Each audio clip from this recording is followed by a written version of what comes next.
जैन साथियों, आज आपका टॉपिक है इंग्लिश लिटरेचर में इलेजी।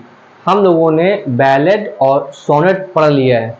अगर आपको देखना हो तो मेरे प्लेलिस्ट में जाइए, वहाँ पे आपको सब कुछ मिलेगा सोनेट और बैलेड के बारे में। यहाँ पे टॉपिक क्या अपना है? इलेजी। क्या है? इलेजी। इलेजी होता क्या है?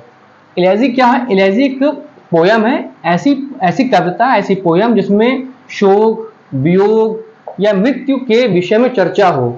चर्चा ये खुद की हो सकती है, जो लिख रहा होगा पोएट, या किसी दूसरे को लेके लिख रहा होगा। अच्छा, इसकी थीम क्या है? इलेजी के और रूप क्या है? थीम समझे, उसकी क्वालिटी समझे। तो क्वालिटी जो है वो सीरियस एक सैड सॉन्ग है, लामेंटेशन पोयम है, विलाप वाली, मॉर्निंग पोयम है। ये दोनों मेरे हिसाब से इसके सेंस बराबर है, बस वर्ड अलग अलग है, बट जो इसकी हिंदी मीनिंग है वो एक्चुअल में सेम है। लामेंटेशन पोयम है इलेजी, मॉर्निंग फुल पोयम है, और फ्यूनल सॉन्ग इसमें आता है। इलेजी में फ्यूनल सॉन्ग आता है। और वेरी इंपॉर्टेंट ये पूछा गया है एग्जाम में कि मेलंकोलिक ये पोयम है। इलेजी जो है ये क्या है? ये मेलंकोलिक पोयम है। अच्छा, एक चीज और देखो, इलेजी में इसकी जो लैंग्वेज है वो क्या है? फॉर्मल एंड सेरेमोनियल है। मतलब कोई दिखावा नहीं है, बहुत ही सैड सॉन्ग है, बहुत तो इसमें सीरियस मैटर होता है। हम चलते हैं इलेजी की इटिमोलॉजी में। ये वर्ड जो इलेजी वर्ड है, इलेजी, ये आया कहाँ से? अब हम ये देखते हैं कि जो इलेजी है इसकी इटिमोलॉजी क्या है, उत्पत्ति कहाँ से हुई है।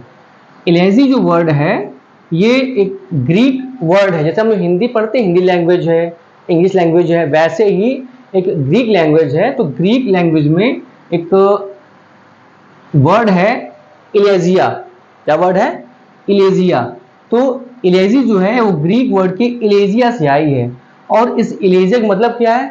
शोकपूर्ण गीत, भावना। अच्छा, अब जो ये इलेजिया वर्ड ये कहाँ से आया है? ये एलिगोस से बना है।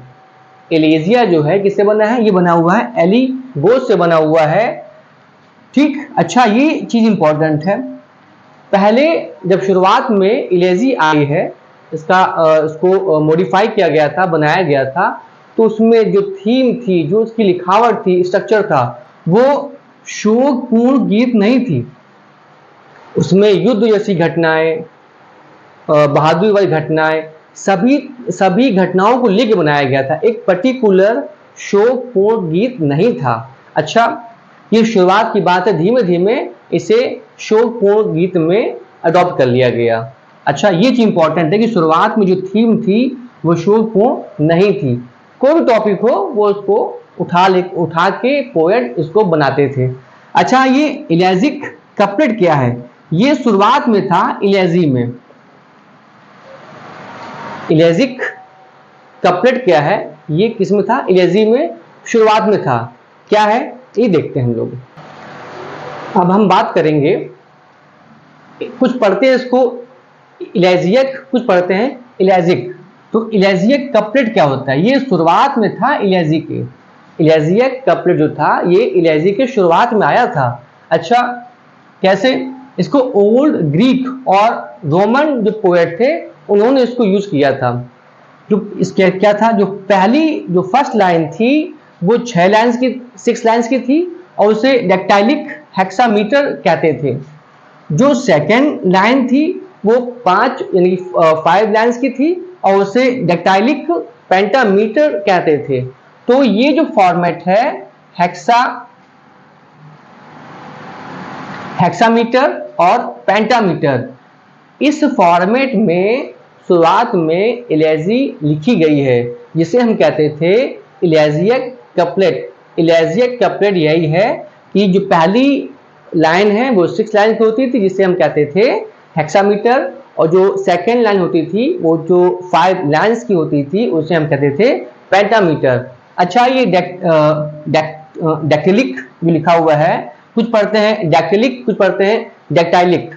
ये क्या है? ये एक प्रकार का मीटर है। क्या है? मीटर। हम इसकी चर्चा करेंगे बाद में।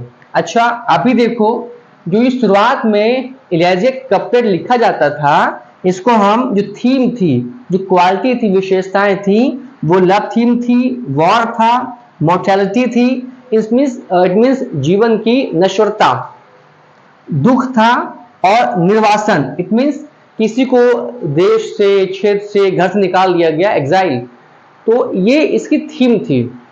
अब हम चर्चा करेंगे कि ओल्ड ग्रीक और रोमन पोएट कौन कौन थे और ये कैसे धीमे धीमे मिडिवल से मॉडर्न में आई, किन किन सेंचुरी को इसने क्रॉस किया।